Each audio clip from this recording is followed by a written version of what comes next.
Francis Dhun, uncensored. That is right, ladies and gentlemen. I wanted to get this stream out before I hit the road and hop on the plane where my flight leaves in about 3 hours, ladies and gentlemen. So I am getting this live stream out. We're going to be talking about Merlin Chain. We're going to take a look at Hoo and Voya and all those things. We want to spend our time and direct our focus and energy towards the next thing that could potentially go on Merlin Chain. And I know it's been a while since I've been going live.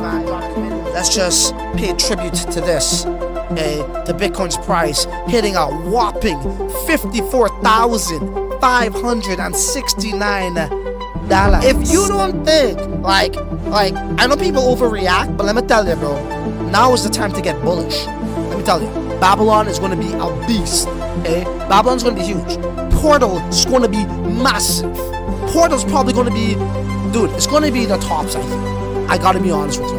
I think Portal's gonna be the tops, but hey, let me get down there and let me hear from the horse's mouth and interview them and be on the lookout for that content, because that's the real alpha down there. My journey to find the next Matic, whether that be Portal, whether that be B2 Network, whether that be Lorenzo, whether that be Polyhedra, Marathon, Thesis, Sietra, Velar, Nubit, Cubis, Core, Yala. I'm hopping on a plane in about 2.5 hours, and I don't want to miss it, because this truly could be generational gains. So you know what? I gotta go catch a plane, boys.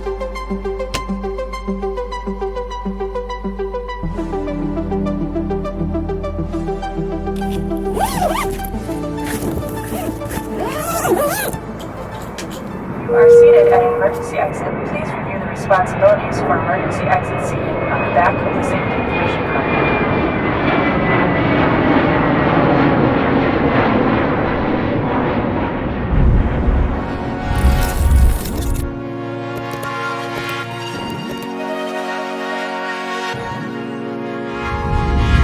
This is Denver, Colorado, home of the Mile High City.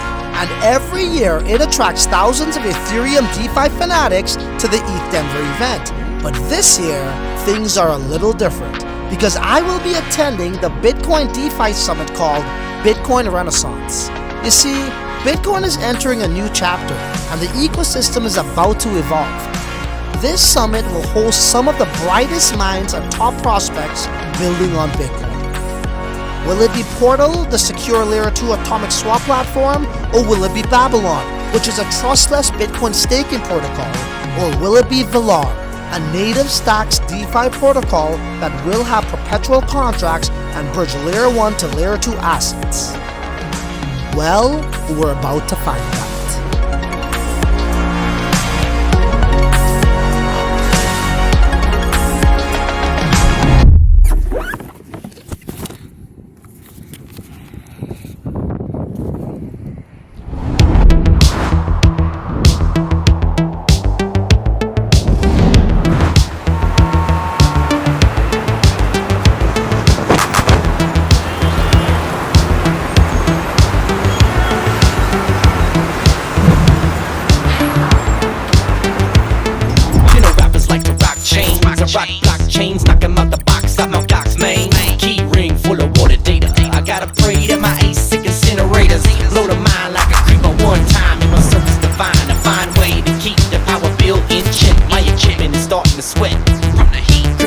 Coming a threat.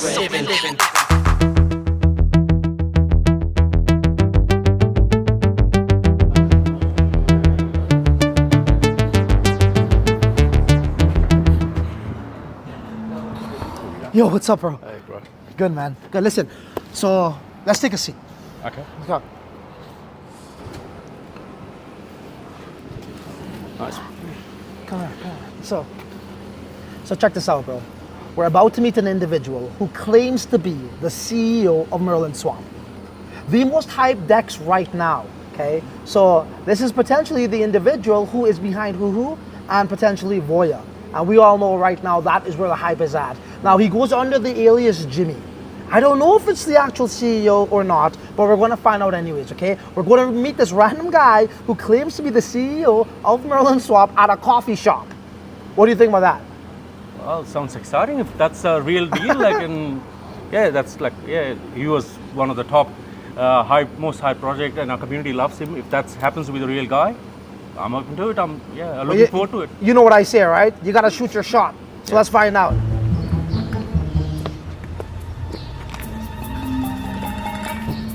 Let's go, bro. Hi there. We're part of a media company. Hello. There's a big event down there. We're just documenting stuff.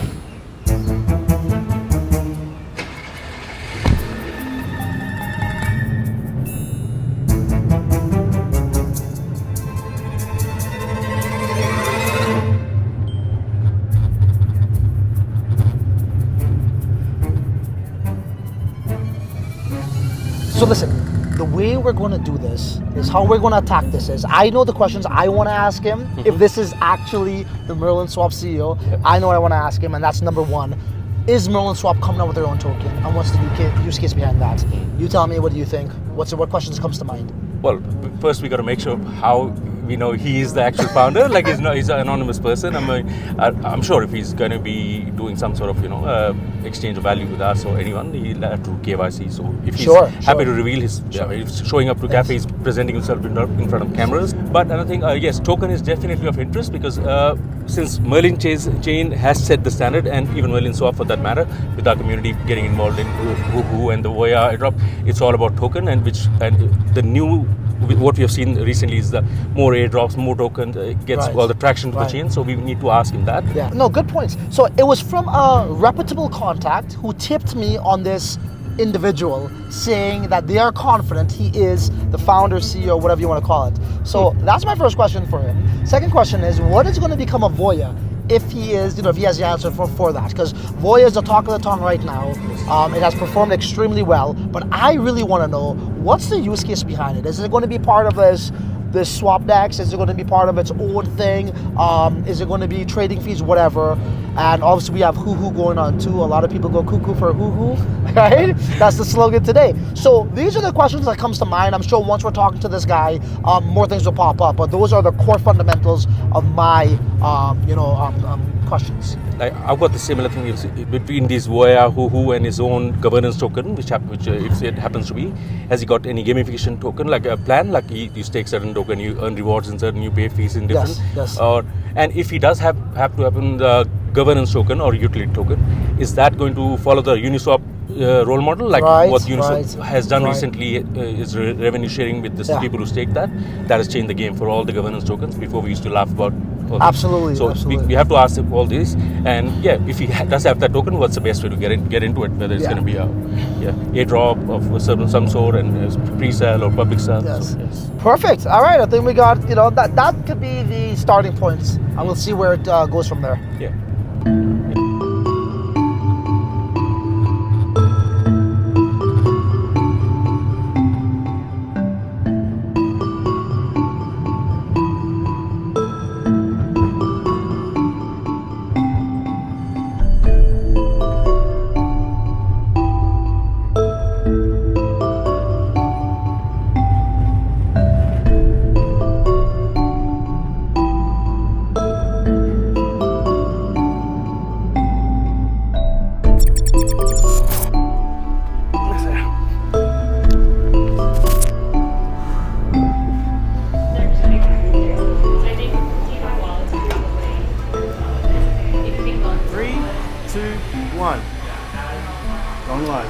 Are we alive, ladies and gentlemen, here from Denver, Colorado? We have a very special guest for you guys that just suddenly happened. We're talking about MerlinSwap's co-founder, Jimmy, who took this interview under short notice. We are at a random coffee shop. He made time for you and myself, so we're very pleased and happy to have him here. Jimmy, thank you so much for making this interview happen. I really appreciate it. Thanks. Hello, guys. Jimmy's here. So Jimmy, my community is absolutely stoked for MerlinSwap. As you guys know, we had Jeff on the channel, and Jeff told us that Jimmy is, Izumi Finance rather, is the same entity behind MerlinSwap. Could you confirm that? Yes, actually, Izumi is the official partner with Merlin Chain and MerlinSwap. We provide a very strong and efficient DAX access service to MerlinSwap. Okay, awesome stuff. So what I want to ask you here now is, there's so many questions that comes to mind, right? Number one, we want to know, does MerlinSwap want to have a token? Don't answer just yet. And if so, how do people get that token? Okay, number 2. Number 3, we have Voya that's making so much noise and buzz in the community, and Bitcoin DeFi as a whole. So why did you actually choose to go on Merlin chain, it being such a new protocol, new layer 2 side chain, whatever you want to call it? Why Merlin chain? Yeah, first, I'm a fan of Merlin chain. And Merlin chain, for now has the biggest TVL and a lot of community members. They are trusted, loved by the community members. So that's why we want to build there. And also, I think Bitcoin, unlike we are in the East Denver, right? East Denver has a lot of DeFi protocols, a lot of builders. But for Bitcoin, it's just the beginning. The Bitcoin Fi is just the beginning. So we are in a very huge voyage. That's why we bridged the first BRC20 Voya token to the Merlin token to make a totally fair launch to the users. Airdrop to over 110,000 addresses. Is there going to be a token for MerlinSwap? This is what people want to know. And we're taking live questions, by the way, guys. Do drop your question in the live chat. We will ask Jimmy, and hey, we don't know what you're going to ask, but Jimmy is not afraid of that, neither are us. So we're very willing to answer your questions for you. So Jimmy, MerlinSwap, is there going to be a token, yes or no? Yes. Definitely yes. Okay. Yeah. Okay. And how is this going to take place? This is the secret. But we will reveal it very soon. Could you give us some alpha here on that? Just on the channel, we love breaking news on this channel. Okay, you gotta tell us at least a little insights if you can. No pressure. It's okay. Okay, I think just like all the other. Do you know the Uniswap?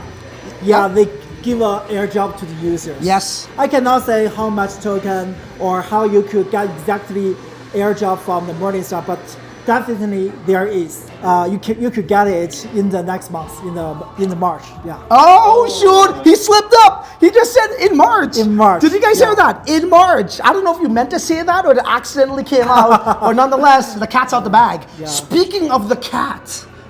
Just for you. Speaking of the cat, I gotta show you something. Hold on. I go cuckoo for woohoo. Wow! I go cuckoo. What about you? Wow! This is what we talk about over here. Yeah. Right? Speaking of the cat that's out the bag. Yeah, I need this shirt. Speaking of the cat that's out the bag, man. There's a team member with the same. Wow, it's so cute. Oh, who is inside?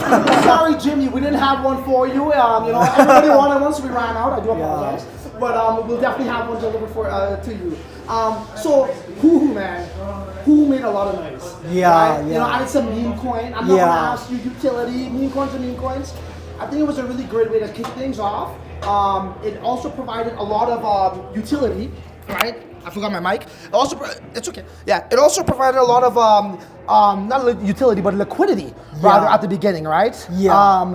And I think that was a good head start, and I liked how they incorporated it. If you wanted to get the Voya, you need to hold Hoo, right? And that was a really good play on your part. Oh, sure. So what I want to ask you is, could we see something in the future where Hoo will be involved in certain other airdrops? If you can't, disclose that's fine. But I feel as though Hoo is going to be a part of MerlinSwap moving forward. That's just my guess. I don't know. You tell me, or if you can, if you can't. Yeah, like you saw, like when we airdrop the Voya token, whether you deposit money in the Merlin seal, or you have the Bitcoin in your wallet, or whether you have Hoo or even Hoo LP token, you can get the airdrop. Even the LP. Yeah. So Hoo and the Hoo users or Hoo LP, you can get a lot of, the Voya token when we do the airdrop. So in the future, for the token, whether it's a meme token, whether it's a BRC20 token, if they have large community, we will try our best to give the more utility to it. So don't worry about this part. And also I saw some official website. I don't know who made it. Yeah. Actually, like last time I checked on the deck screener, I saw the Twitter and website. Yeah, I think that's the power of community. I love it. Yeah. That's the thing. It's a true community meme coin where they're taking the initiative. Yeah. right? And they're doing this marketing. They got a Twitter account now and all this. Oh, that's amazing. Hey, speaking of community, right? We're making some merch. You guys want Next some? time I need this shirt. Yeah. I will buy one. I know, right? Yeah. Oh my God, how could we forget that? We're so stupid, bro. It's cool, it's cool. Okay, so I want to ask you something about, we saw on your, on MerlinSwap's Twitter account, which was Merlin Starter, I believe, right? Is that an official partnership? Actually, there will be a lot of IDO platforms launching on the Merlin chain. Okay. Because Merlin chain have a lot of users. Oh, sorry, was that Merlin chain? Sorry, yeah, maybe it could have been. There are two of them. I think Merlin started partnered with Merlin. That was Merlin chain. Yes, Merlin chain. Merlin Yeah. chain. There's another one called Merlin Pad, which Merlin Pad, But there yeah. was A lot of launch there was a pad. tweet from Merlin chain saying that do not accept anyone with Merlin. There'll be project launching with Merlin dash with Right. name with Merlin. So make sure they are. My apologies. I thought that was from your account there. Sorry about that. We are live. You guys know how it is. You get the real deal. No edits here. They love it. They love it. Okay, cool. So let's talk about Voya.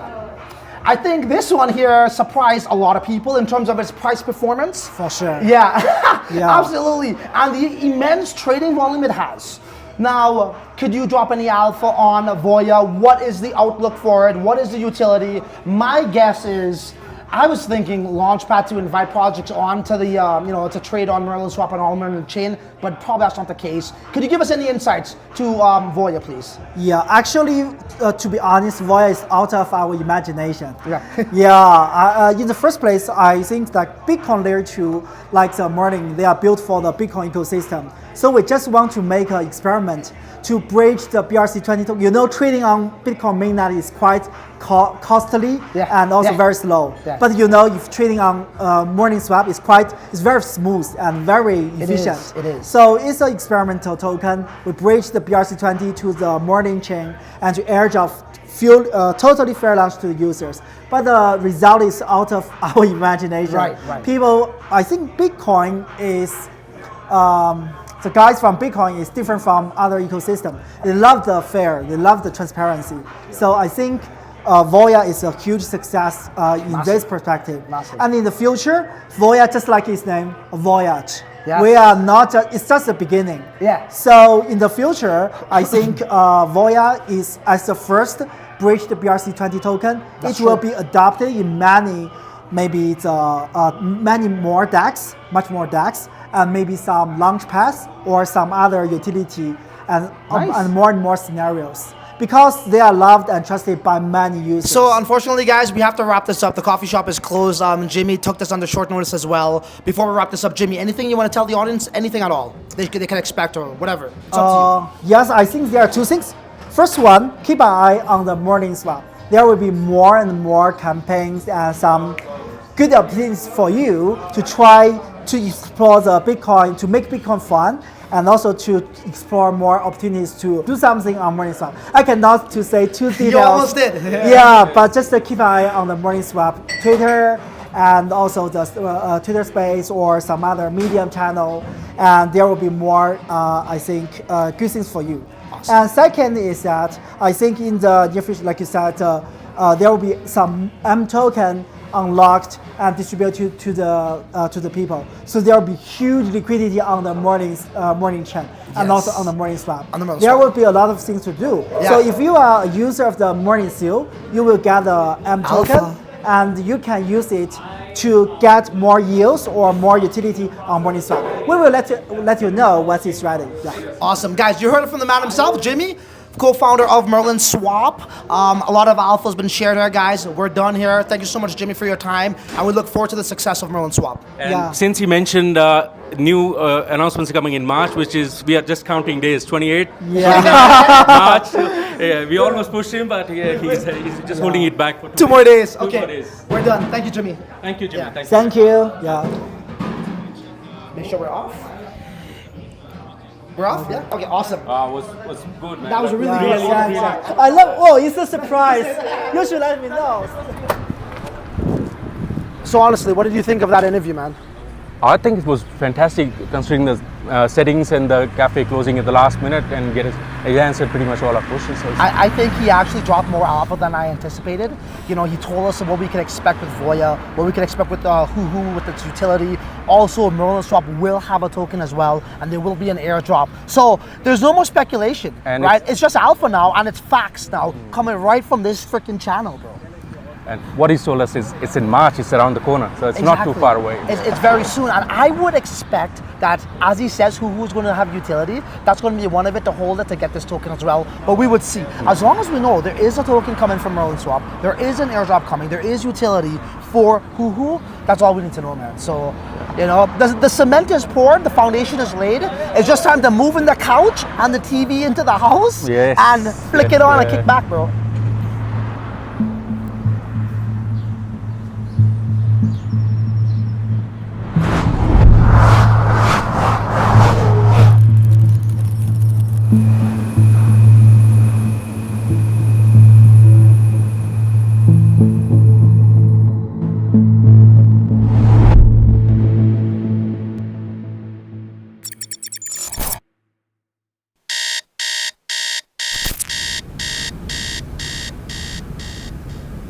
Guys, we are here live in Denver, Colorado as Bitcoin smashes through 60K. You are in the right place at the right time. For those who believe in this decentralized finance currency, you know that how you need to pat yourself on the back. You listen to your intuition, you listen to your gut, and this is why you are in this position today. You brushed off the FUD news, you shook off all the negativity from your mom and dad.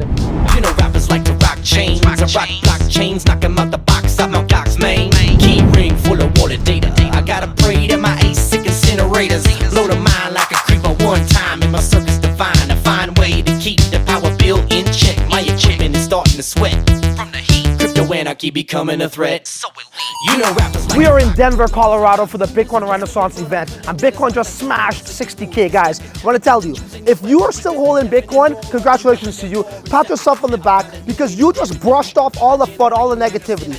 You just showed your neighbors, your parents, your friends, everybody who said that it was impossible, that this thing is not going to do anything but go to zero. Congratulations to you, because we're on the way to smashing over 100K very soon at the end of the year, maybe before.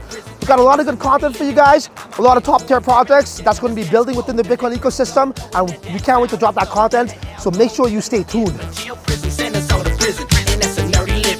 You know rappers like to sell drugs, but you do it on the streets and you did it in Google So Buzz. today is February 28th. Tomorrow is the big event, 29th, right? That's why we flew down here. So there is quite a number of different projects that's going to be there. The one that really stands out to me is Portal. B2 Network we've already covered on the channel, and I think we should actually hit them up as well. I think people will love to know, further insights to the Buzz 3 Phase 3 and how that will work. I really like what Lorenzo is doing. Babylon is actually hosting the event, sponsoring the event. They're offering Bitcoin staking. So now people can stake their Bitcoin and they won't have to give it up, right? So when Bitcoin's going up in value, like right now, we're almost at the new all-time freaking high. Correct. People could stake it and still get the benefits of yield. So that's pretty cool. But another very interesting project, in my humbled opinion, is Velar. I think what Velar is doing, they're on Stacks ecosystem, one of the more longer lasting, one of the first Bitcoin L2s, and they're creating this one-stop DeFi shop, right? So farming, staking, all these things, you're gonna have a swap DEX, but more notably, right, they have different volumes. I think volume 1 and volume 2. Volume 2 is gonna allow people to have 20x leverage trading on perpetual contracts. I think that's super interesting, and I think they're gonna also have layer 1 assets bridged over to layer 2. Our focus tomorrow is on the DeFi protocols, especially the ones you pointed out, Portal being one of them, which I happened to message the CEO, Chandra, and he's responded back. He said he'll try and catch up with us. Speaking of stacks, they've got the Nakamoto upgrade coming. So if we get time to speak to Munib, that would give us one of the OGs in the space. I agree. Yeah. He's going to be a hot commodity. Trying to get a hold of that guy, good luck, but we'll try our best. There's so much talk about Nakamoto upgrade, SBTC. I think there's more rumors and people are second guessing, but it will be great to hear from him. He'll set the record straight. So getting a hold of that guy is a whole different story. So for me, again, Portal, Velar, Babylon, Munib, I definitely want to talk to him. Those are my top 4 that I would love to get just even 2 minutes each. Yes. So how we do that, we'll see. But tomorrow's the day. We got today to plan. Let's see what unfolds.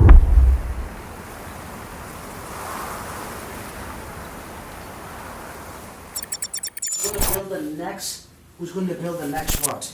The next level, no, the next frontier for Bitcoin.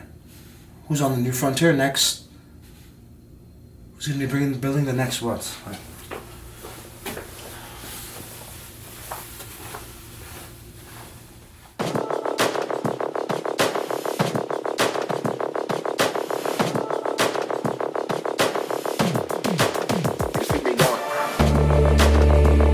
That's it, man. This is where the rubber hits the road. This is what we came down for. It's lights, camera, action now, right? So much brain power under one roof, it's going to be real. It's true. Yeah, Battle of L2. Yeah, Battle of L2s.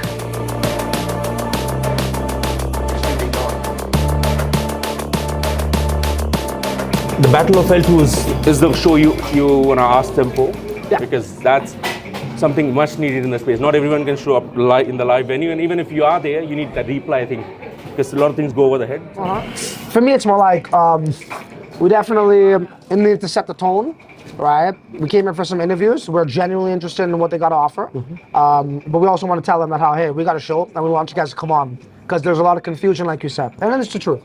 You know, a lot of people don't really understand this. Even the people in the Ethereum side, the Ethereum DeFi cats. Remember, like the guy we met in the elevator today? The look we got? Yesterday, he was saying, "Oh, what are you here for?" We're like Bitcoin DeFi. He almost did like a laugh, like a, right? I'm like, he's like, "Oh, you meant ordinals?" No, Bitcoin DeFi, right? It's an L2 built on top of Bitcoin, and it's meant to be more scalable, efficient, and convenient. He's like, "Oh, you mean ordinals?" So I think it's not just like viewers; it's even other builders and other ecosystems. True. And I know the feeling you got when he gave you that smirk, like the look. Like you now you're used to that look. Anytime someone gives you that look, you know, I'm in the right place. I'm there because I'm early, yes. Because everyone's walking this direction, you're getting in another direction. That's when you know you're early, that's for sure. The reason I showed up here, I made a quick decision. I could feel the excitement in your voice when you said we have to go there, because because you were almost, you know, one of the first persons to jump in that space amongst the people I know, like hardly anyone I know in the BRC space. I agree. And you want to be the same, which you have been doing online, B2 Network, said other guys you interviewed. Well, so you are trying to do it, but this is where the rubber hits the road, as you said. Right, we saw this was going to be a trend. We knew it was going to happen. Alex Labs. Called it last year. And sure enough, it's come to fruition. So we had the B2 Network, right, which is they say they're the most practical L2, right? That's their slogan. Correct. And then from there, we got Jeff, Merlin Chain, which is arguably the top one right now. Yeah, that came as a surprise, took everyone by surprise. With the amount of TVL and everything else happening, yes. And then we had the DEX, which was MerlinSwap yesterday here, which was pretty much out of schedule. But it was cool that we captured that. Yeah, especially in the settings we had, the time limit we had, we made it happen, that was good. Bro, imagine if the all-time high is met when we're in this damn conference, then they got the after party. That's it. Dude, I'll be the first one with my shirt off. I'm the first one with my shirt off. I don't give a shit.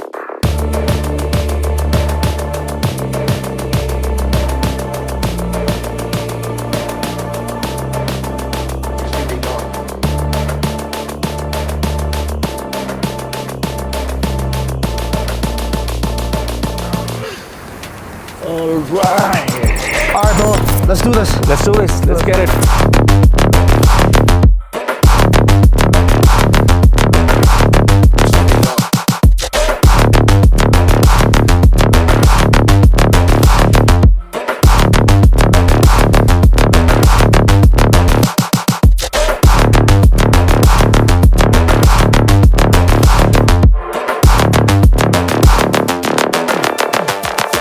So welcome everyone to Bitcoin Renaissance 2024. We are very excited to bring this conference. We're trying to bring the best of the Bitcoin world and the POS world. So I'm happy to introduce Alexei. Hey everyone, thanks for being here. So can we get like a little bit of hype? You guys are excited to be in Bitcoin Renaissance 2024? There we go. Okay, thank you. I like that energy. So, Alexei, there's like so many events in Denver. So what are we doing here early morning? We're painting Denver orange. It's not ETH Denver this year, it's Bitcoin Denver. Yep. Anything else? You want to say anything else? Well, Sank, I mean, we've seen the Bitcoin Renaissance. Ordinals was Bitcoin's CryptoKitty moment. If you had told me 2 years ago we're going to have NFTs on Bitcoin, I would have laughed you out of the room. And I'm a Bitcoiner myself. Now we've had Ordinals. We have Bitcoin as one of the largest chains in terms of NFT volume. Bitcoin hit an all-time high in processed transactions. And we just only got Ordinals. Now imagine what's going to happen this year when we bring everything else back to Bitcoin. Sank, what do you think? I'm here for my restaking points, man. Like restaking points, airdrops, and what's the next 100x project in Bitcoin? We have some amazing speakers all over the world here, and we have some keynote speakers talking about Bitcoin, Bitcoin ambition. Finally, I feel like this year, Bitcoin has had the highest impressive year-to-date performance. Pretty much, this is the best performing asset. And we have the most sticky user base in Bitcoin. So if you're a builder, you're a protocol owner, if you can't build on Bitcoin and be successful, it's going to be harder out there. So we're super excited to see who wants to build on Bitcoin. We have an amazing panel, we have amazing speakers, and we want you to interact and ask questions. One of the protocol would be, we don't want it to be a monologue, so we want to open it for the audience. So please raise your hands, be interactive, and that's the plan. Well, I think we should get started with rockstar speakers. Okay, let's get take it started. away. Thank you guys, thank you for the speakers, thank you for coming. So really great to be here. As Alexei said, we're going to convert what? ETH Denver to Bitcoin Denver. Amazing. All right. There is a way of earning yield, and that is staking. Thank you very much.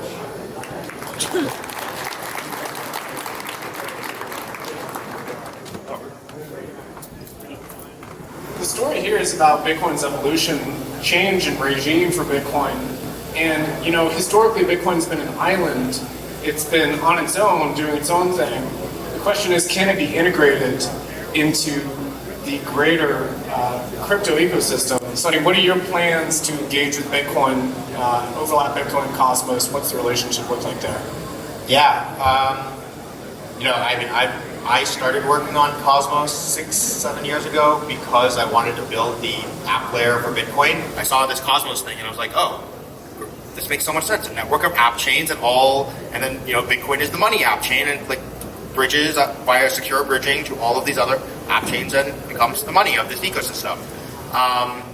You know, it took a while to get there, building out the Cosmos ecosystem, but, you know, now the Cosmos ecosystem is like probably like number 2 or number 3, like, you know, probably neck and neck with Solana as like the largest ecosystem.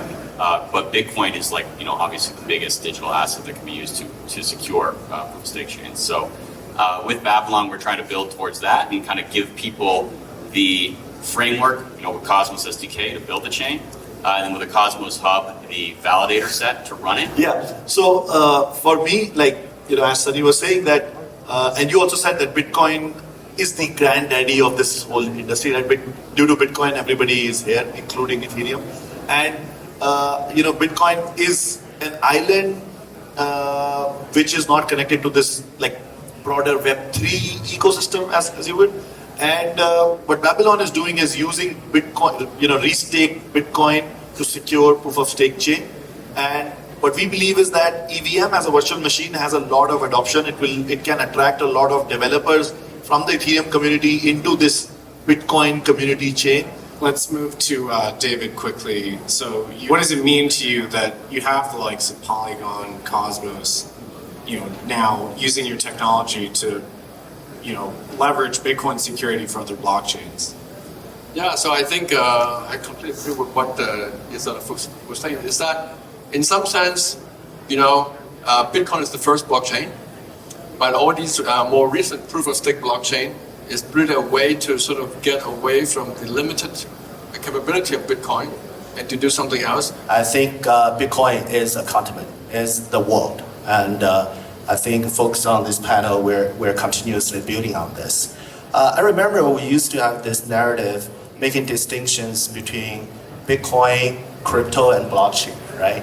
But now we see the convergence of all these efforts together. And in the past few years, we put in tremendous resources in building out Web3 related initiatives and products. And OKX wallet is, as we understand, the only wallet that supports 4 different signature types for Bitcoin, as well as Cosmos.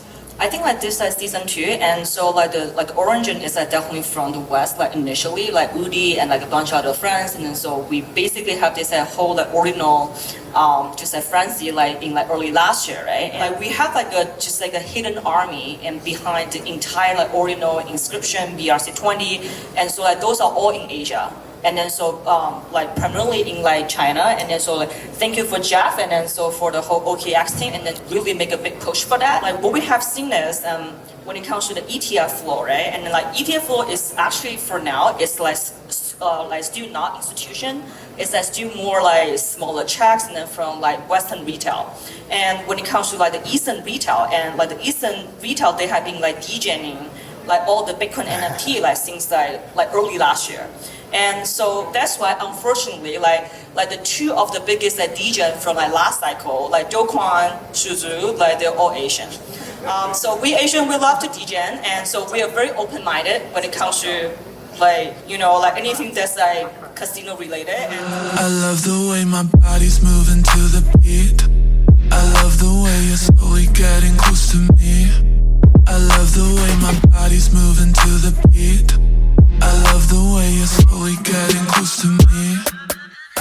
All right, ladies and gentlemen, we are here at the Bitcoin Renaissance event with Mittal, the co-founder of Velar. These guys are going on the Stacks ecosystem. They are the one-stop shop for your DeFi products, whether you want to farm, stake, automated market maker, and other things as well in their V1. And we'll be talking about the V2, which I'm very excited about, because they will be having 20x perpetual contract leverage trading. Is that correct? Yes. Along with a potential bridging layer 1 assets to layer 2. Is that also correct? No, we are not building the bridge.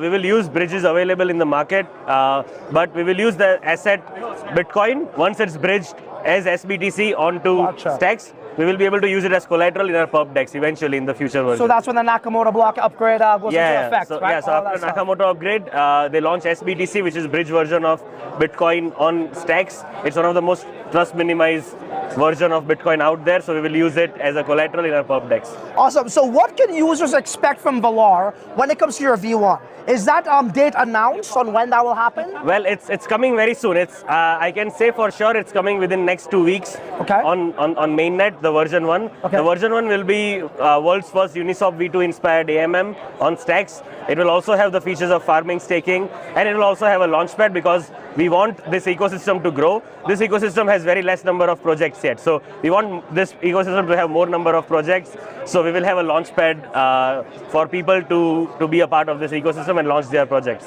Awesome. So my community members, they love Stacks, right? Manib, we love that guy. He's one of the godfathers when it comes to the L2s. I'm sure they will want me to ask you, why did you guys choose Stacks?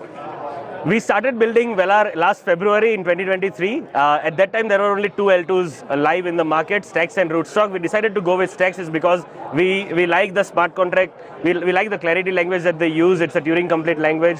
And we also like the upcoming Nakamoto upgrade and SBTC, which they were building at that time. So that's why we chose Stacks. They're also battle tested too. They're battle tested. They've been around for quite some time. And they have a great community. We love the Stacks community. Exactly. Awesome stuff. Okay, so in my research, correct me if I'm wrong, the way your decks will work, I think, is it a AADA or something like that? Automated market maker? Yeah, automated market maker. But okay, so it's not an automated dynamic market maker. No, it's just automated market maker. It's same way how Uniswap V2 functions. Okay. So let's talk about your token. The Velar token, right? Ticker is Velar? Yeah. Okay, what's the use case behind that? The Velar token is a utility token. People will be able to stake Velar token and they can get fee discounts. People will be able to stake Velar tokens and they get tickets for IDO launchpad projects when they go live. In perp decks, people will be able to stake Velar and get access to more leverage. So 20x leverage is on the higher side, and we want our users to be more safe. So 20x leverage will not be accessible to everybody. Yeah. So if you stake Velar, you will get access to more more leverage on the pub decks, and in Harm future reduction versions, purposes. and in future versions, we will have more utility coming to Velar token. Interesting. I really like the aspect of having the IDO because this space is just going to blossom and new innovative projects is going to launch. Right. And I'm sure they'll like the stacks, and to have you guys launch that there and have the utility is awesome. Yeah. So anything else you want to tell people that they don't know about Velar? Any airdrops? You know, people love airdrops. Yeah, we had AMM incentivized testnet last year in June. When we go TGE, we will do airdrop to those users, and we will have an incentivized testnet coming for pub decks as well. I think that will happen in Q2 of this year. I love the way my body's moving to the beat. Guys, we're talking with David here, co-founder of Babylon. Yes. As you guys know, we did cover the testnet and how to participate in that, so thank you for doing that. Thank you very much for covering our testnet. No, my pleasure. You know, quality projects like yourself, how could I not? Now, David, could you please tell the folks how this Bitcoin staking works? Because a lot of confusion is out there. Okay, so, you know, Bitcoin is a proof of work chain.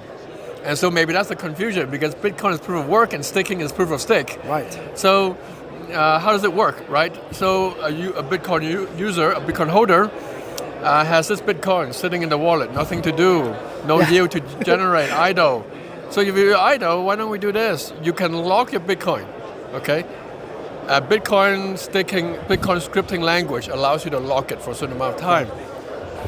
While you're locking it, we provide a cryptographical technique whereby you can provide security to a proof of stake validator. Okay. Right. So you can delegate it to a validator like Figman or Blockdaemon or some validator. These are all validators that are running our Babylon Is this decentralized? right now. No centralized. Yeah. All decentralized. Nice. You stick to a specific validator you like. Right. And the validator works to validate a chain, and you get yield based on the native chain yield generating process. Interesting. So could we talk about that yield? I know Cosmos is an ecosystem there that you're going to be integrating with, correct. Right, integrated with. So what type of yield in terms of the tokens people can expect to get? Because with normal staking, you stake that token, you get that token, but as you just alluded to, that's not how Bitcoin works. So what can people expect in terms of yield? Right, so yield in general depends on the economic activity of the chain that you're securing. Right. So in the case of Cosmos, Atom is the base asset, right? So you can think of Bitcoin as like an additional security to give more security to the Cosmos hub. And for the effort, it will get some Atom yield. Which the Bitcoiners can take, keep the Atom because of the bull market, or sell the Atom to convert back to Bitcoin if they want to. Gotcha. Could we see any other ecosystems integrated within Babylon? Yeah, we are actively in discussion with other ecosystems. Polygon is one of them we're talking to, but it's still early stage. Yes. So we don't have any formal collaboration or arrangement with them now. Right. But yeah, we're working on it. Last question. When do you think we can see Babylon full send on mainnet? Months from now? Weeks? Yeah, so we are thinking in probably the next few months, we will launch the mainnet. Maybe we'll do a phase launch. Nice. Like Eigenlayer. Yes. So Eigenlayer did a launch, multiple phase mainnet launch. We'll probably do something similar. This is going to be a project that's going to be recognized and everyone's going to hear about them, so we might as well get used to them early. Thank you so much, David. Appreciate your time. Yep. Awesome event. Awesome event. I work so hard, I'm the best. I always be facts. In the store, I'm popping them tags. A limiter, ceiling with stack.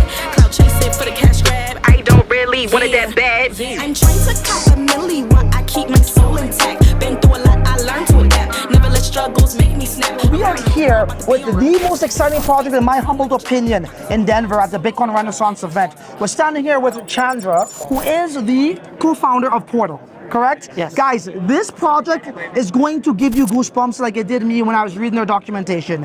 In my humble opinion, this is literally a decentralized exchange 3.0. Okay, and don't take my word for it. Hear it from the founder himself. So Chandra, please tell everybody what Portal is. We'll start off there. So Portal, thank you for the great introduction, by the way. Portal is the bridgeless, trustless, wrapperless, cross-chain DEX, first of its kind. And the reason we built it is because the biggest problem in this space, right from the beginning, has been custody, poorly secured custody to be exact.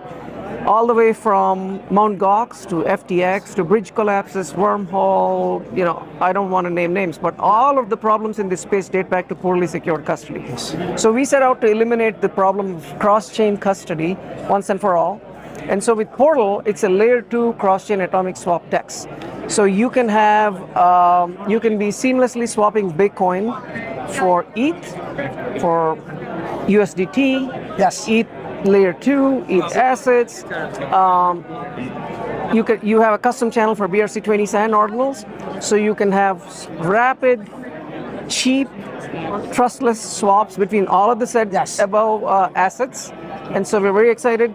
We want to prove that DeFi can be built on Bitcoin. Bitcoin does scale, and you don't need trust assumptions or third-party custody to be able to do this. The way I see it again, guys, when you're using a decentralized exchange, when DeFi on Ethereum came out about 3 years ago, right?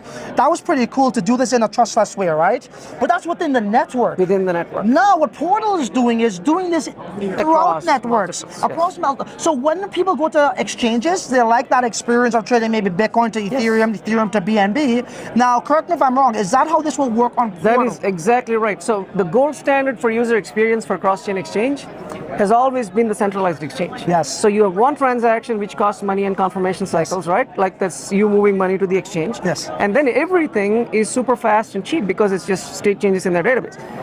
We replicate the exact same thing. And in my talk at 3 p.m., I'll actually explain how it works. Hopefully I'll have enough time to go through all of it. Yes. But you have parity, feature parity with centralized exchanges, and no trust, no custodian, and you get additional privacy guarantees because we use MPC in them. Privacy. So explain that a little bit further. So if you're a liquidity provider into any of these AMMs, because of the multi-party computation that we do in the middle, there is one signature that comes out. None of your public key identities are actually revealed. So speaking of liquidity providing on Portal, it's not a automated market maker. It's an automated dynamic, I think. We call it the automated dynamic market maker because there's an AMM on each chain. There's an AMM on Bitcoin. There's an AMM on Ethereum. There's an AMM on ETH layer 2s and all the supported chains. They actually all interact inside of the Portal node through a coordinator, and then you basically don't have to form custom channels with anyone. You just interact with the hub and you trade whatever you want. You provide liquidity, you stake, but you never give custody to anyone. Guys, I'll tell you something right now. There's a lot of like these layer 2 sidechains coming about, but Portal is something that I see the end user feeling very grateful and it's useful to the end user. Yes. Now, I have to ask you this question, right? So I see that how Portal is something that could potentially disrupt the need to use centralized exchange. That's why we set up. Absolutely. Yeah. But the thing I think what people like about centralized exchange, although there's risks involved, is it's super fast. Yes. What is the throughput with Portal? It's Lightning scaled to the next level. So these like are Lightning Network, you mean? Lightning Network scaled to the next level. Okay. All off-chain messages, super fast. I mean, you're basically limited by the network bandwidth and network latency that you can't avoid, right? But other than that, there is nothing happening on-chain. So it's all off-chain and basically at the speed at which you can pass messages between the hub and the trader or the liquidity provider. So it should be exactly like a centralized exchange because that is our gold standard. Like I said, when we set out to do this, the North Star was you have to reach user experience, speed, cost, parity with the centralized exchange. Additionally, you give these non-custodial guarantees and privacy guarantees. Lastly, let's talk about the notary chain. What exactly is a notary chain? So the notary chain is the consensus chain that are these validators that are part of the custody hub, non-custodial hub, that are actually signing these swaps. They're called the delegatees. So the LPs don't have to be online. They don't have to sign every swap. These validator consensus actually signs the swaps, so the traders don't have to interact and find the counterparty. Right. And then that consensus mechanism is on the validator chain. That validator chain runs on Cosmos EVM. It's a proof of stake chain. Right. Interesting. And It's very fast, and then we inherit security from Bitcoin because we actually use the Bitcoin base layer for non-equivocation. Gotcha. When can people expect mainnet? We hope to be mainnet ready by March. By March? Yes. Yes. Guys, that's tomorrow. I mean, end of March. Let's Yeah, there we go. Okay. Awesome stuff. Is there any testnet people can participate in? Absolutely. You can download Portal Testnet on TestFlight right now. Okay. It's P2P swap. The AMM upgrade will be in a week to 10 days. Okay. And then after that, it'll be basically audits and mainnet readiness. That's it. Yeah. Shadra, thank you so much. Really love your project, man. Really love your project. Thank you. Appreciate it. You want it, gotta work for that bag. Go get it one day. You can brag. You want it, gotta work for that bag. Go get it one day. You can brag. You want it, gotta work for that bag. Go get it one day. You can brag. You want it, gotta work for that bag. Go get it one day. You can brag. I say that I have it. You know that I got it. No need to look all in the bag. Guys, we are live from Denver here in Colorado. We're standing by with Matt, the founder of Lorenzo. And as you can see right here, it's liquid staking on Bitcoin. So I can interpret this the way I see it, but it's best to hear it from the founder themselves. So please tell us, what exactly is Lorenzo? Of course. So if you know about BTC staking, basically like all of the POS today, high performance POS today, are like built on this collateral based or staking based, right? Sure. So the security are based on like how reliable and also the amounts, the cap, like total cap market of these like collaterals and stakes you can put into it. So the question is, why don't just use Bitcoins to stake all of to provide securities to all of these POS? There are massive like adoptions we can see with that. First is like the overall Cosmos systems kind of like can benefit from that. Massive ecosystem there. Also, yes. And also like Bitcoin L2 is like a huge market because like with this Bitcoin ETF and with this like appreciation of Bitcoin assets and new interest and mass adoptions of Bitcoin, new users are free inflow, capitals and inflow. We need DeFi, we need Bitcoin else to like to keep and to utilize these like new users and applications and new capitals flowing in. Gotcha. So why do we should trust this Bitcoin L2s? It's because like they're secured by BTC share security. They're provided that they're secured by these like POS, like of like built on top of BTC staking. At the same time, we do not want users just to lose liquidity after staking to it. Of course, you're gonna get like high rewards, you're gonna very high end rewards when you're staking like BTCs to these ecosystems. What are the rewards if they were to stake? So all these rewards from the L2s. From the L2s. Yes, like transaction fees, all of these like new tokens being created. Interesting. So you're partnered with all of these L2s? So we are partnered with Babylon, and Babylon is like partnered with all these like L2s. So we are working together, and we are also like providing tech stacks to make everything easier to mass adoptions of BTC L2, building on BTC share security. Right. So Lorenzo, it could be defined as a protocol. We can define as a protocol. We are a liquid staking protocol. We talked about BTC staking, right? Yeah. Now we talk about liquid staking. Gotcha. When you stake to this ecosystem, at the same time you got liquid staking tokens, which is STBTC, where you can use just like normal ERC20 like BTC packed assets in all of these DeFi ecosystems. That's very interesting because as we're seeing Bitcoin price going up right now, most people might say, hey, let me take You don't want to profit. lose liquidity at all. It's like highly volatile it's market kind of like real at this estate, point. right? You don't really want to let go of that home. You want to rent it out. So that's actually very fascinating. So for the people out there who are used to Ethereum and they know how this exists on Ethereum. Exactly. How does this happen even on Bitcoin, like the inner workings, right? Is it the same smart contracts or how does that work? Okay, I know that's way more complicated, I can tell you that. Yeah. So a few things here. So once it's like you need to manage like how do you stake, right? You need to know like how when users come through us, like how do we manage staking to all of these POS? So we have like these MPC and also like MPC accounts on Bitcoin and also like a governance kind of system around it to safekeeping it. Right. And also we also like providing opportunities to retail stakers, which is to say you can like stake very small amount and we will do the aggregation of small amount of BTCs on top of like the BTC network. So we have the mechanisms around that. Right. The next question is like how do we manage like who is staking to like what POS chains? There is a mapping between stakers and also these POS chains, right? So all of this information needs to be recorded and also like what tokens do you like get as reward and how much of that, like who, what's the distribution, what goes to whom? These things needs to be managed on this like smart contract. So these Bitcoins, say I wanted to stake 2 Bitcoin, yes, right? Is this locked up somewhere? It is locked up on the Bitcoin network in our custodial account. Nice. Yes, and we will like stake it to the Babylon, and at the same time, we have an app chain on Cosmos, which we will like manage all these like STBDC issuing and also like calculating your staking positions and calculating your rewards and distributing these like rewards to you. When can folks actually start staking on Lorenzo? So the staking was actually, that's a very good question. Thanks for asking that. Our staking portal will be open sometime in March. We are like kind of marketing it. We're trying to like get beating it to get everyone knows about it. And our testnet will be ready in about 2 months on Cosmos. Yes. Nice. And so the mainnet will be launching. We need to do some coordination with Babylon, but we're trying to like launch both on. Very interesting. We covered Babylon's testnet that just went live yesterday. We're showing people how to do that. So that's my question to you. Yes.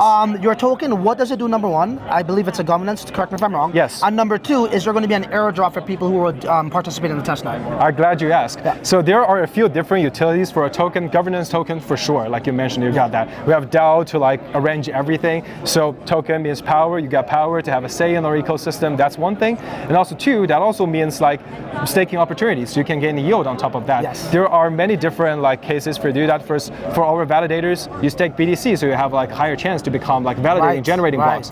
And when you stake more of our native tokens, you have like higher rewards. You got like higher reward rate. So you're saying, obviously we all know validators get more rewards because they're contributing in a bigger way than holders, right? Yes. Or stakers. So you're saying, or correct me if I'm wrong, if you were to hold your governance token, does that give these validators more yield? Yes, exactly. Very nice. Exactly. Very nice. That's one thing. And also like we have like some long-term plans for our just native like token holders. You don't have to become validators. But if you stake or a native token, so you get a higher chance to get like, we get some sort of, it's not technically dividends, but we're gonna do some profit share with all of our token stakers and token holders. So that's also something we're planning to do.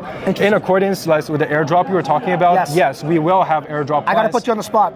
Exactly. I'm gonna put you on the spot right now. Okay. How much % of the supply is going to the airdrop? Is that allocated as yet, or that number is not final?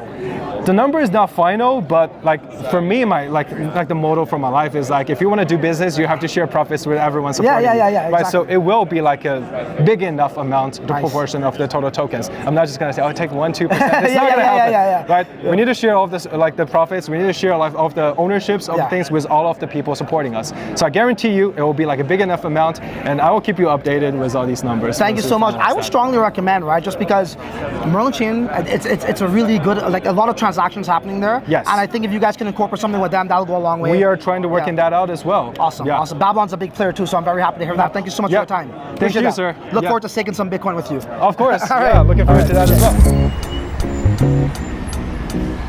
That was a long, eventful day.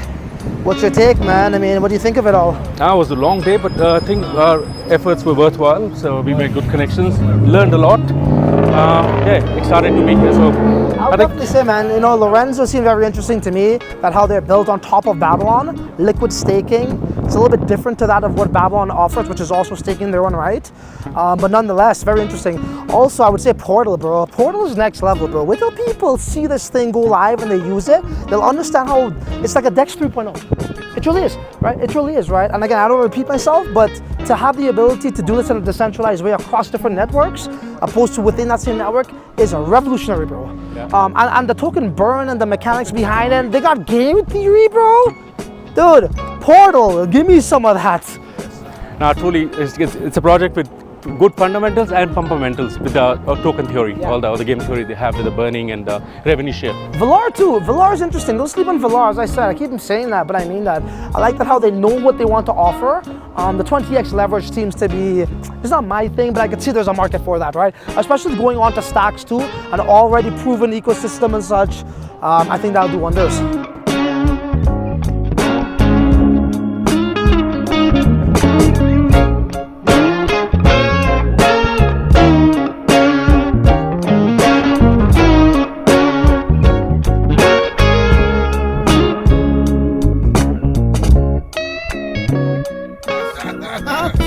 You know, they crackheads, they do it. I know I seen that they got an ATM machine for Bitcoin. Yeah, in Denver, yeah. There's we Googled it. There's so actually you can withdraw your currency from Bitcoin through the ATM. Yes. So if you know, so you search up the closest ATM, you find the address, you send your Bitcoin there, and they'll give you the equivalent in USD, bro, without the fucking bank. Wow. So the problem is the bank, it's the government. Right?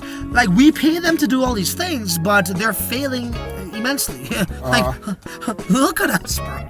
Wow. Look at the state of the fucking economy. It's a joke. So, but that's badass. Like 10 years ago, Bitcoin was probably like $200. Right. That's what I'm saying. I think it was less than that. It was like $78. Yes, 78. Yeah. Exactly.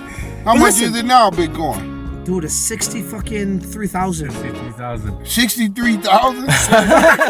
So you can't buy in unless you buy. No, but this is right. But this is my point. Okay. Bitcoin does not have inflation issues. Right.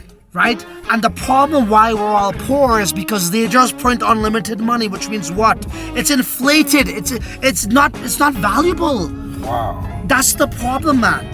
Right? So my point was, back in 1971, when it was backed by gold, you could not print more than what gold holdings you had. Correct. So they convinced the country and saying, hey, look, we could print more than more gold reserves that we have because X, Y, and Z. Everybody agreed on it, and now we're all fucking poor. Right. So Bitcoin is literally the opposite, and even better, not only from the supply and how it decreases in circulating after every 4 years, but it's not even controlled by human beings. It's controlled by math and computational power. So I can bribe you as a governor or as a politician to do me a favor. Right.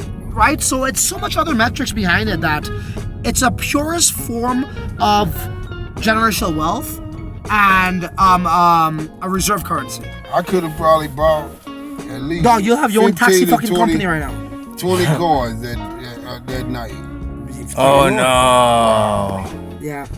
There's an epic YouTube video of this guy. I forget his name. The guy that got into Bitcoin first. Da Vinci. And he was telling everybody on YouTube, this thing is $1, and he said it's $1. Right? Dude, it sticks in my head today. He was saying, buy at least $1 worth, and if you don't like it, I'll pay you back. Yeah. He's like $1, bro. He made so many people filthy rich. Wow. So you still could buy in like you could buy $100 worth. You could buy $1,000 worth. You don't buy one full Bitcoin. You can buy $100, $10 worth of it.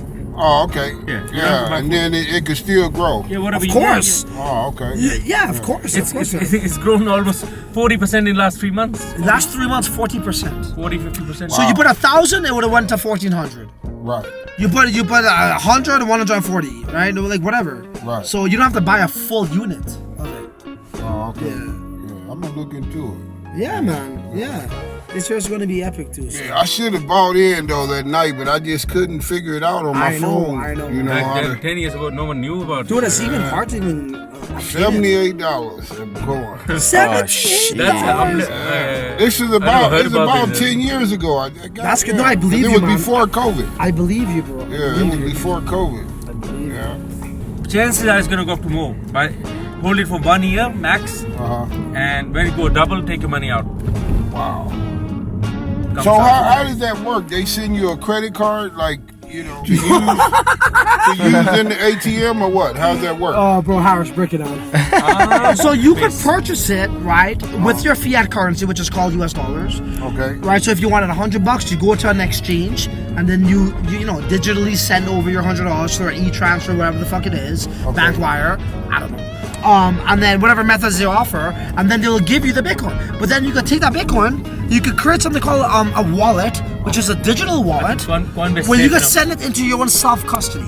So you could like. You need to own that shit in your own wallet. Or you can link it to your your bank account or what? Dumb shit. Nah, bro, not on an exchange. Nah. You buy ETF, that's better. Huh? You can't link it to your bank account? ETF, at least ETF is not even Bitcoin, it's a piece of paper. Well, at least he multiplies the gain rather than self-custody. Fuck no, he wants that Bitcoin. He wants the actual asset in his own wallet, in his own custody, bro. No, if he's contributing short-term gains, then ETF is a good way. Sorry, I got some expensive beef brisket stuck in my teeth. My bad. Unless, you and I, we know how to store it and save it and seed phrase and everything. Yeah, for him, it might be too much. Even ETF is good, just to multiply the gains. That's not even Bitcoin, though. That's a piece of paper. I will never, if I'm going to try to onboard, if I'm going to educate people that ask me how to buy Bitcoin, I am not going to tell you to go buy ETF, because that's not Bitcoin. I'm sorry. True. That's Yeah, you gotta buy the right stuff, man. Yeah, you gotta get the actual asset, man. It's like buy a gold or buy a paper gold, like paper value gold. You can't buy it, man, if it ain't, it ain't the Bitcoin, it ain't the real deal, the original. You need the original. Listen, Bitcoin was not created to be sold in fucking banks, bro. Right. It was the opposite. So why would you tell somebody to go buy it from the bank? True. Yeah, Fuck that shit. Yeah, if you can spend that time to learn about it, why not? The bank don't want interest on it. Oh yeah. Banks hate Bitcoin because they lose control over it. Right.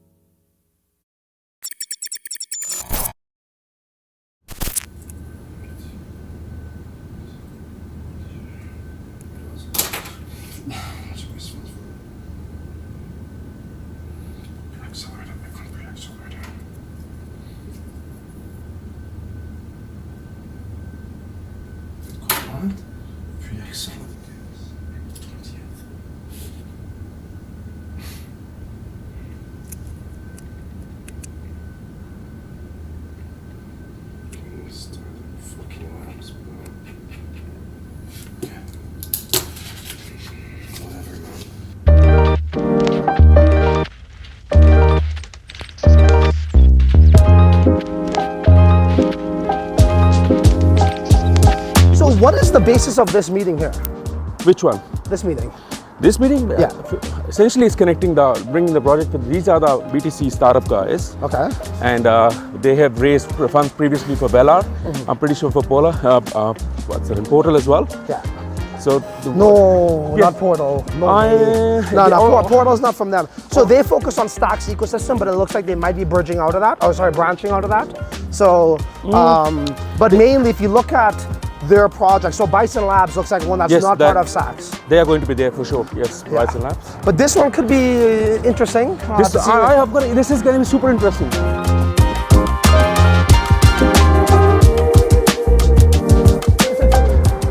We got the BBC over here.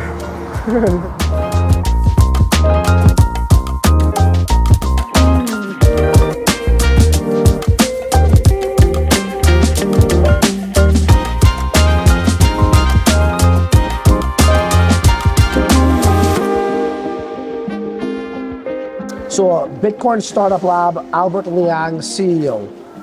He's known for helping projects reach their targets, such as Bison Labs, right? That's an up-and-comer. Liquidium, right? That's more notably. And also this one that I'm missing, Velar. Velar, yes. Right? So he knows what he's doing. We're going to this meeting. I really don't know what to expect in terms of the basis of it. Are there going to be projects that are pitching to us? Are there investment opportunities, or is it just for educational purposes? What you're expecting from this trip? Well, from what they've advertised is it's a private investors and founders meeting officially. So what I'm thinking, projects might pitch because they're the early, startup. They raise funds for all the startups, like Velar, you said. And Albert Liang, he was part of the panel at the Bitcoin Renaissance. So while we think they are specifically focusing on the Stacks ecosystem, I think they might expand their horizons and focus on the other. Yeah, he was there, Trevor BTC, I think he was there as well. And they are both going to be showing up there. So there'll be a lot more projects. Yeah. The new projects which we haven't heard of, plus some of the existing ones might come. It's very funny, because about 10 months ago, myself and MK reached out to him and we like what he was doing. Yep. This was when Ordinals just first came about and was getting its attention. We reached out to him. We had about 3 calls. He had to stop off the highway, off the side of the road to take our call. And he said, the only reason why he took our call is because we said the right word. I was like, what is that? We said Bitcoin DeFi. So that's the only reason why he responded back to our email. So I don't know if he's going to remember me. It was literally about almost a year ago. I think he would, because there were very few people talking about that thing. Yeah, back then. You were one of the first movers. And especially for someone to stop the car. And he would remember that conversation. Especially, a lot of things have changed since then, and for you showing up here covering the event the way you have done, and while we are tying up with other projects. The folks behind Stacks, they are on the forefront of this whole Bitcoin evolution. Yes. Right, season 1, Ordinals, right? NFTs on, let's call it NFTs on Bitcoin. They had their own version on Stacks, but this accelerator program that he's founded, they are on the forefront of building on Bitcoin. Yes. Right, so here they go. They're getting this love of Bitcoin L2s, and for good reason. So I'm very interested, and so let's see what happens. Let's see what happens.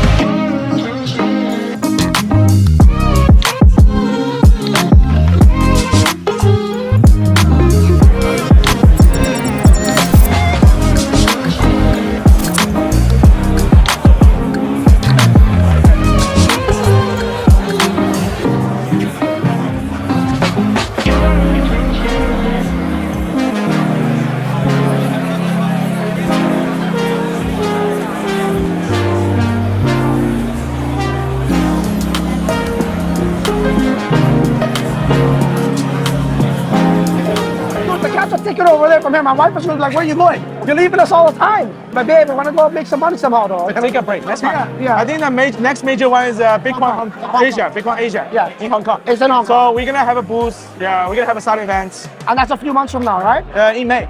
In May, yeah. I definitely want to go to that. But during that period, in April, we're gonna go to Abu Dhabi, go to Dubai for the Token 2049. Which one? Token 2049 Dubai will be there. In April. Okay. That's a major. So 2 major events: Token 2049, Bitcoin Asia, and then later on Bitcoin Nashville. Nashville, that's a big one too. Yeah, that's a big one. So they're moving from Miami and they're going to Nashville now, right? Yeah, they relocate back. See, the problem with that though is it is a big one, but it's not targeted layer 2. Right? It's a Bitcoin ecosystem. Yeah, but it's important because we need to make more splash, more impression awareness for the laser eyes. Yeah. Educate them because they're like, I don't want to read anything. Whatever talk about, I don't give a shit. Bitcoin needs no adoption. Yeah, exactly. It's opinion. Yeah. But eventually, it's not a real consensus. We need a system level consensus. Right. The miners want it. Users want it. Sure. Infrastructure is there. Developers win. It's the same argument about inscription. Why we need inscription? People like it, you know. Yeah. You don't like it. It doesn't mean the community don't like it. If it wasn't for BRC20s, we wouldn't be talking about layer 2s right now. Yeah. It's the truth. Yeah, it's the truth. But the people like to have fun with it, right? Yeah. Inscribe data on Bitcoin layer 1 and all that, right? Sure. Some people don't like it because they don't enjoy it. Yeah. They are lazy. They don't care. I don't care. The red laser eye guys. Yeah. They don't like it. They are stubborn. Yeah. They have their opinion years ago. I know. So they think I would always keep the same. Yeah. It's like our grandpas, right? Like, why we need the cryptocurrency? Yeah, exactly. Why we even need the mobile payments? It's like the grandpa, he mails his letters, he doesn't email. I just want to cash. I just want to cash. Yeah. I don't even trust my credit card, right? That kind of stuff. Yeah. It's true. But I think I'm going to explain it. But the community has a consensus. The product market fit is there. So we need a DeFi on Bitcoin. Bitlayer, co-founder of Bitlayer, guys. So you want to talk a little bit about Bitlayer, or yeah, sure. If you want to? Yeah. We are early in the research phase, as everybody else. But I think we are the first team deep dive on BTM since last year. Right. We educated over 3,000 people already. Okay. A lot of developers. Some of our articles get over 100K views. Right, nice. So we start from impact driven. Educate what's going on. What's the real missing point? What's the gap? Right. Instead of just start an asset minting, start an NFT, start the price movement, right? Which is very speculative. Right. But the focus more on the infrastructure itself. Infrastructure itself. And then focus on what kind of DeFi protocol can really build on it, right? So we talk to a lot of full stake DeFi protocols. Yes. Perpetual lending, like insurance, option trading, right? DEXs, all kinds of things, right? All kinds of the real financial markets. Yeah, the DeFi primitives that already worked in Ethereum, right? They want access to the Bitcoin liquidity. They want access to Bitcoin users. We're hearing a lot of the ZK rollups. You guys deal with ZK rollup or no? So we are doing research. I think the ZK rollup have a long way to go. Yeah. We are more going to the optimism rollup, kind of have more practical scheme, like Arbitrum, optimism. Yeah. That's good enough for DeFi, and I think making ZK validity proof on Bitcoin layer 1 currently is very, very hard. It's almost kind of mission impossible, especially without a BIP. Right. And we all know BIP takes years to upgrade. Yes. It took Taproot's upgradation 3 years. 3 years. You think we have about 3 years to wait to actually see that?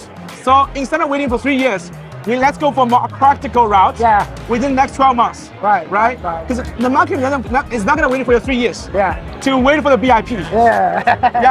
It's too long. It's true.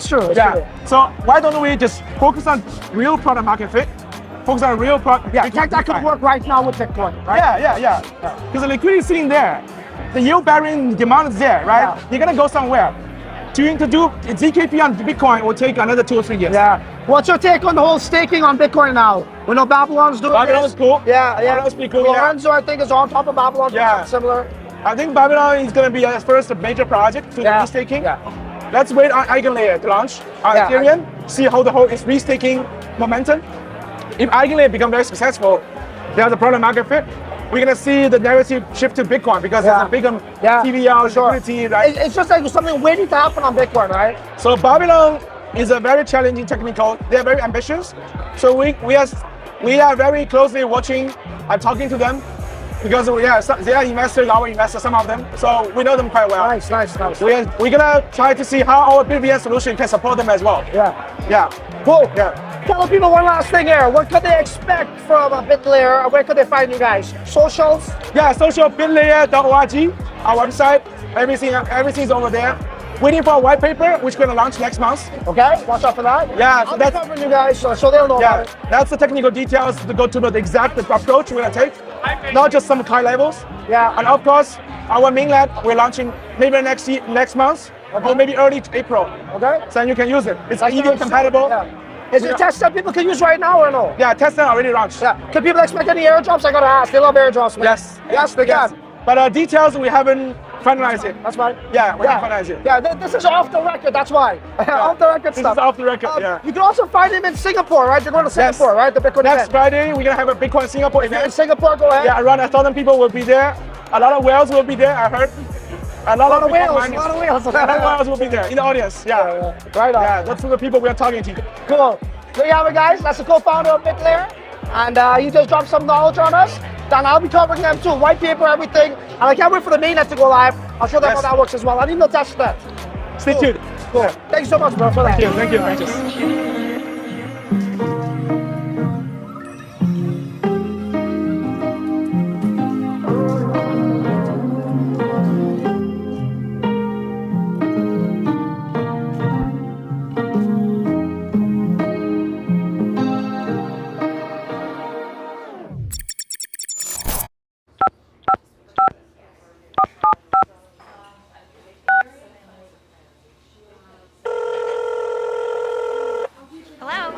Yes, hi there.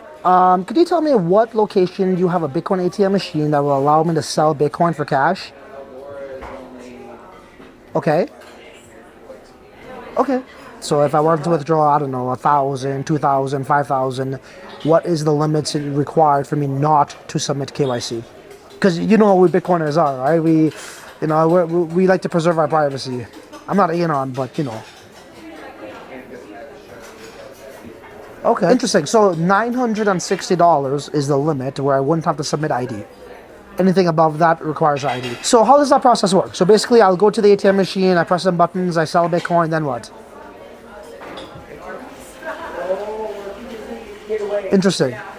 So I get a text, right, to confirm that is my phone number, and then that text will provide me with a passcode, and then I put in that passcode on the ATM machine, and then the process takes it from there. I'll send over my Bitcoin to your address, and then from there, what happens?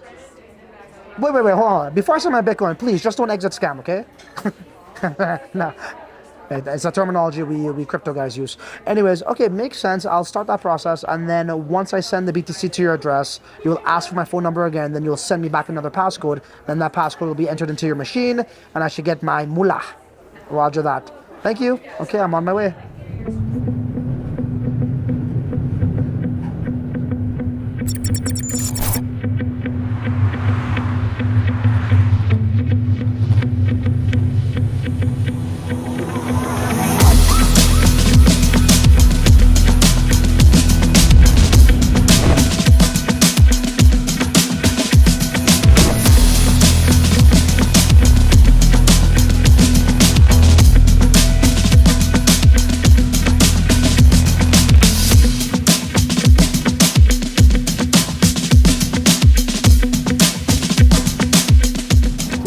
Colorado, just about 45 minutes outside of Denver, Colorado, where we're staying, guys. This is right next door to the university. And inside the store, there's a Bitcoin ATM machine. As you guys know, Bitcoin went up to about 63K. We're gonna take a little something out. I believe it's a $960 that would not require any KYC. So let's see how that process works.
you a link.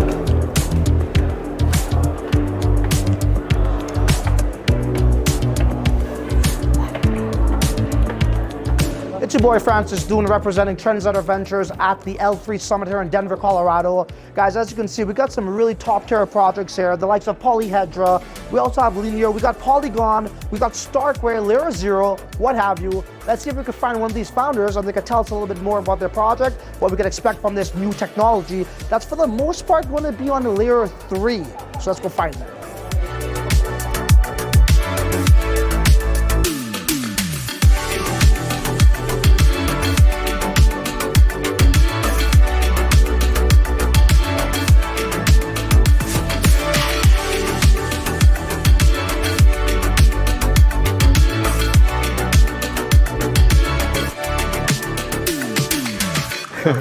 My apologies. Yeah, no worries at all. So if you think about back in like 2011 to 2013 timeframe, that was when we first started seeing a lot of the emergence of the first sort of Bitcoin forks. And those Bitcoin forks being like Digibyte, being Litecoin, and a lot of others. They came out with essentially the same technology as Bitcoin, all proof-of-work blockchains that had a slight technical innovation that at the time was tremendous as a competitive advantage, right? That being reducing the block generation speed or increasing the block generation speed or reducing the or increasing the size of the blocks. But when you fast forward to 2024, first of all, none of those innovations that were so amazing at that point in time now really matter. And also these alternatives that were supposed to be better than Bitcoin and outcompete Bitcoin, they've kind of fallen by the wayside. I think a lot of talent, a lot of money, a lot of time was all poured into this. And as a result, because these projects were all building all their technologies in-house by themselves, they weren't able to pivot to address new user needs. And that pivot came in 2016, and don't quote me on this, but 2016 with the emergence of Ethereum. And so with Ethereum, now you have Turing completeness, you have virtual machine environments, and now all of a sudden the value proposition of blockchain evolves beyond just on-chain transacting, and now is about decentralized applications. And so as a result, with Bitcoin and all the Bitcoin forks, everything else essentially kind of fell by the wayside. Bitcoin continued to maintain that core community. And then the Ethereum race came. And with Ethereum, you have all these forks of Ethereum emerging as well. You see the same pattern of behavior. And that pattern includes forks of Ethereum that are more flexible in terms of programming languages, higher transaction throughput, et cetera, right? These Ethereum killers. Exactly. EOS, right? Neo, Qtum, yeah, right? Like, so all these players come out, they start building new technologies in-house as forks of Ethereum in order to compete and beat Ethereum. But now you fast forward to 2024 and you see the same exact problems. And those problems mean that, you know, all the other technologies were built in-house, weren't able to scale, weren't able to adapt to the ever-changing user needs. Ethereum is still the dominant player and everyone else has fallen by the wayside. Now in 2024, you see the same exact problem. Layer 2s are all creating these technologies that are, you know, in this current point in time, seemingly differentiators. But my argument is that if they truly are differentiators, then why are applications deploying everywhere? If the differentiator was truly a strong value proposition, then they would only be deploying on one chain, right? And then furthermore, the scalability issue isn't resolved by just one singular L2. And so as a result, you see all these L2s creating different variations of technology that they deem superior, trying to outcompete each other for bid on market share. But at the end of the day, what's that going to lead to in 5 years? I think the same outcome. Same result. Exactly. And so this is why I think modularity is extremely important. And sorry for that history lesson. No, that is wonderful. I was going to say, nobody ever explained it like that. From A all the way down to Z. It makes a lot more sense, no, honestly. Cool. That's a good way of saying it. Yeah, no worries. So now we're at a state where modularity plays a critical role in What is modularity for someone who never heard that term? Yes, so modularity is the ability to take components that exist elsewhere and plug them into whatever you're building. And so what that gives you is the ability to adapt very quickly and also to specialize in your core competency. It's just like a very, very rudimentary example of this would be you are a business, you're the CEO of your business, you're probably not doing all of your accounting on Excel spreadsheets or notebook paper, right? You're probably using QuickBooks, you're probably using Gusto for payroll, you're using all these software as a service. Why? Because they can do it better than you can at a fraction of the time and save you all that energy. The same applies to how we can build blockchain infrastructure in 2024. Modular services, services that specialize in different components and optimizing different components of scalability exist today that didn't exist before. So the Bitcoin forks, the Ethereum forks, the Ethereum killers, they couldn't have taken advantage of this modularity, right? But we're in a day and age where there are solutions like Celestia, solutions like Eigenlayer, solutions like Avail, Near, and you're able to actually take advantage of those core technologies, plug them in, and be able to adapt and deliver value to your users very quickly. I think that this is only the beginning of modular components, starting with data availability because the value proposition is so strong. Those blockchains you just named, those are considered layer 3s? No, they're not considered layer 3s. Just using this technology modular. Yes, exactly. And so as a result, right, like whether it is technology now, whereby it's mostly DA, or in the future, whatever it may be, right? As long as there's modular components that can continue to provide value to the users, then if you're able to plug that into your infrastructure, you can continue to adapt, pivot, and derive value and deliver value to your users. I think that's a huge paradigm shift because now all of a sudden, these projects that traditionally have lasted only 3 years to 5 years before the next generation of innovation begins, now can outlast that. Right, and continue to provide that level of innovation, provide that level of value. And I think with Manta, that's exactly why we're taking that modular approach. And the bigger picture here, even beyond Manta, is just hoping that other infrastructure services will start thinking about this in the same way. Because at the end of the day, all these resources, all this talent, all this time shouldn't be wasted, right? And so being able to adapt and continue to provide value and grow, I think is the only way to do that. And that is the modular So is Manta approach. one of the pioneers using this type of modularity? Or I don't know. I just told you everything about it, but Yeah. I'm just kidding. No, yes, I think so. Yeah, I mean, Manta, we are the first and the largest modular L2. Using Celestia for data availability, right? Like we transitioned and plugged in Celestia to our infrastructure without having to hard fork, with no downtime. And as a result, within 30 days of using Celestia, we're able to save our users $1.8 million in gas fees. So the value extremely tangible, right? And the modularity allows us to create this seamless transition. And so we're able to pivot our layer 2 and provide much more value at a faster pace, right? When the time needed it. And so I think that's extremely powerful, and really excited about that. It is. Just one question off topic slightly here. With the emergence of Bitcoin layer 2s, what's your take on that?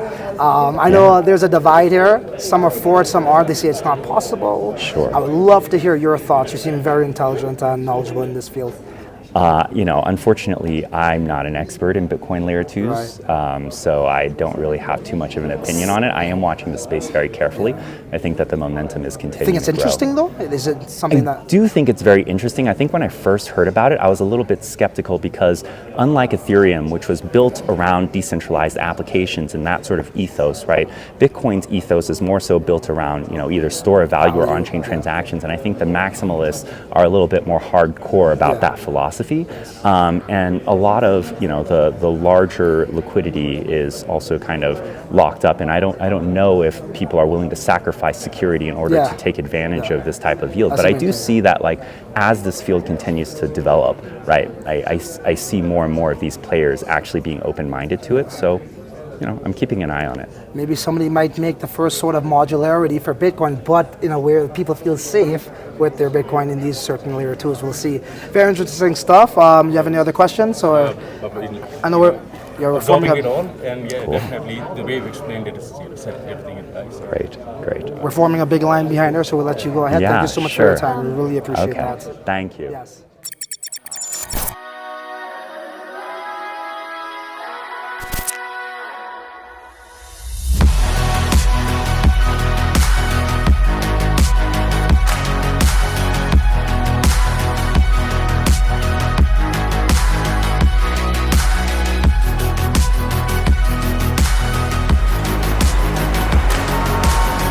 What an eventful week it has been here in Denver, Colorado.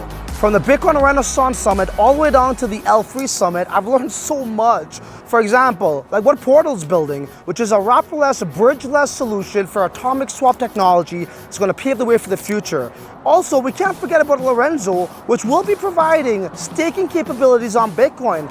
And at this L3 Summit, I've learned about something called modularity blockchains, which I didn't even know existed.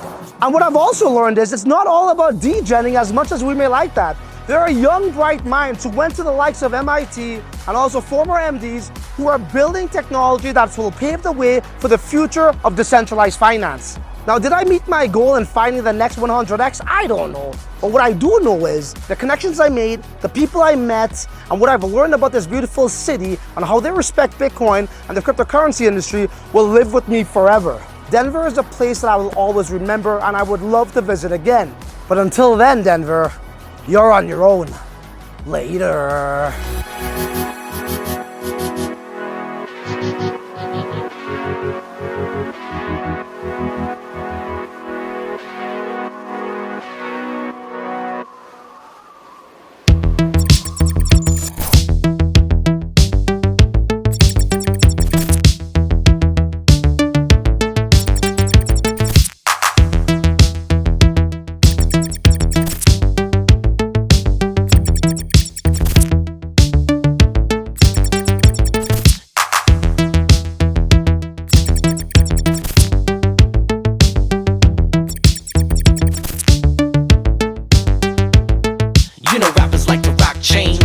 Blockchains, knock 'em out the box, I'm on Doc's main. Key ring full of water data. I gotta pray that my ASIC incinerators blow the mind like a creeper one time in my circus divine. A fine way to keep the power bill in check. My equipment is starting to sweat from the heat. Crypto anarchy becoming a threat. So it lives.